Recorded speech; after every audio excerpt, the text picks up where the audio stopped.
What's up, traders? Mark Bauman here. Man, what a week. Oh, so if you saw my boarding videos, I'm back down from the mountain, back to work. We were watching AMC now today. It looks like it inched up a little bit, but if you check out the charts, I'm gonna look at them here with you, and you draw some graphing, some of the chart lines, trend lines, sorry, from the last few days. You can see that seems to be setting new bottoms. And the bottoms keep getting lower and lower. So it's possible that tomorrow it could hit 650. Of course, anything's possible with AMC, but it's possible it could drop to 650, maybe even lower, and then pop back up. So if it does drop to 650, we're gonna go back in. Our calls are still there. All of our call options are still there. We're holding the line, we're not doing that, but what we were doing is we did call options, and then we had separate shares, individual shares that we're buying in and out, 2,000 to 10,000. Shares in and out. We lost a little bit of money doing that, to be honest, because we were not expecting those limitations by Robinhood to continue. But the good news on that is that Robinhood, if you see my video that I posted, is now unlimiting, not fully, but they've raised the limit from 100 shares limit as far as what you can buy to 1,250.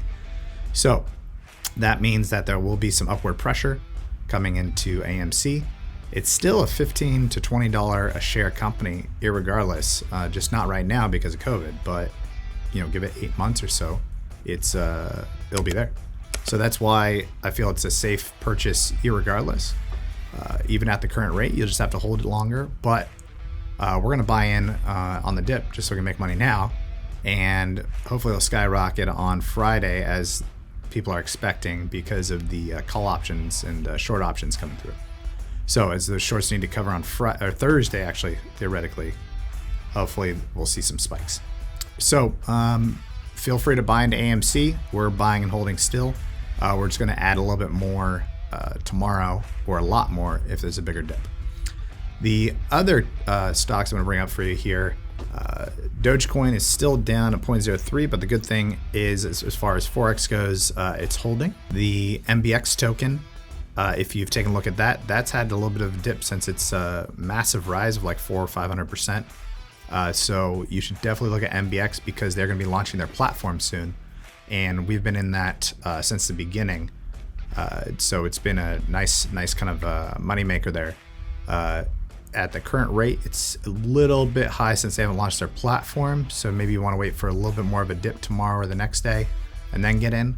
But you can get in now, and it's sure to go up if it's already going up because they had no news to trigger that rise that we saw this week. On general stocks, American Airlines had a big pop, so we are going to sell our options on that either today or tomorrow. Well, I guess the day's almost over today, so probably tomorrow. We are also buying back heavy into CCIV. I'll bring up our purchases for today. So we bought CCIV at $9.50. We also bought just a little bit of SIRC. It had a big, nice run at $1.27. So, I'm sorry, the strike price on CCIV was $9.50. It was for a call option expiring in March, on March 19th. So we bought 2 of those. We're already in for 5 call options for CCIV.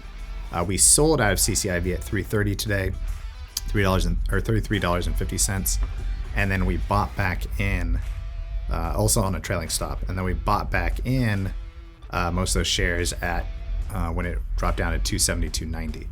So CCIV, at $29 and $27. So CCIV.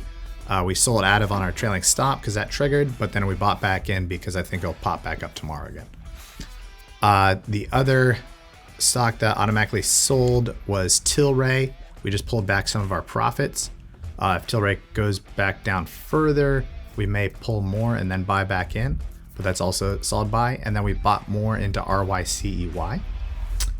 We tried to buy a option on Amazon, but right now we have to free up some capital in order to do that. On our road to 200,000, we were past the 100,000 mark we're going for. But we bought 1 share of Amazon just to track to see if it dips further after the earnings. Even though I had a good earnings report, there's always a dip for some reason. And then last but not least, ATHX for $2.60. I'll link to the video as far as the research on that, as well as SIRC. So if you're interested in those two, you can take a look at them. They're in the penny stocks, $1 to $2 range. So it's easy to get into and has a large potential upside. So thanks for watching Start Trading. Make some money this week. We got huge news coming tomorrow and Friday. Let's see where AMC pops to. And we're also in Nokia, but we're ignoring the rest of those Wall Street bet picks. Just because only Nokia and AMC, from what I can tell, are kind of around their floor, where their value should be, at least in the next year. So they're less risky. As far as the other ones like GameStop and Bed Bath & Beyond. Bed Bath & Beyond, you can make the argument, but BlackBerry took a big hit there once everything got regulated by the platforms and the stock market manipulation happened. But we're going to be popping up hard this week. So this coming week, I'm really excited about. I have a good feeling about Thursday and Friday. And then come Monday, we should see another pop and maybe a dip after. So just get ready for that to sell some stocks and get back in, or just buy in on the dip. All right, thanks. Make sure you like or share this video. Click subscribe, and we added a link to WeBull in the bottom because WeBull allows you to do after-hours trading, and you get free stocks when you sign up for it. So thanks for watching.